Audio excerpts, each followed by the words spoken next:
Одно из первых в череду праздничных мероприятий, посвященных Дню города и алмазодобытчика, включилась автобаза Мирнинского ГОКа. Чем может удивить автотранспортное предприятие, имея в распоряжении лишь тяжелую технику, выяснял Руслан Фаткулин. Едва попав на площадку автобазы Мирнинского ГОКа, у горожан могло возникнуть ощущение дежавю. Уж очень сильно все происходящее напоминало День авиатора, когда Мирнинское авиапредприятие выставлял на летном поле для всеобщего обозрения лучшие единицы воздушных судов. Чуть позже, пообщавшись с организаторами праздника, мы поняли, что не ошиблись в предположениях.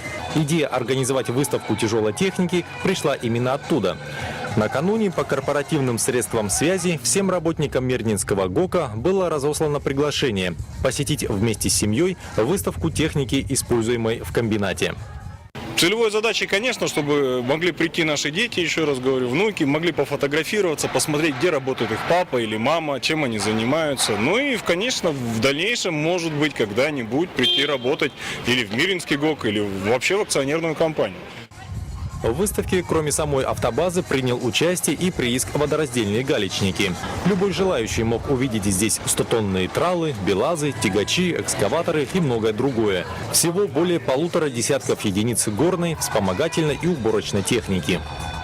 С одной стороны, дети могли наблюдать работу всей этой техники либо на улицах нашего города, либо видеть по телевизору, но с другой стороны, самим посидеть внутри кабины, понажимать на рычаги управления и педали, согласитесь, это совершенно другие ощущения. Например, мне с моим ростом, к сожалению, так и не удалось попасть внутрь вот этого маленького бобкэта, поэтому остается только завидовать экскурсантам.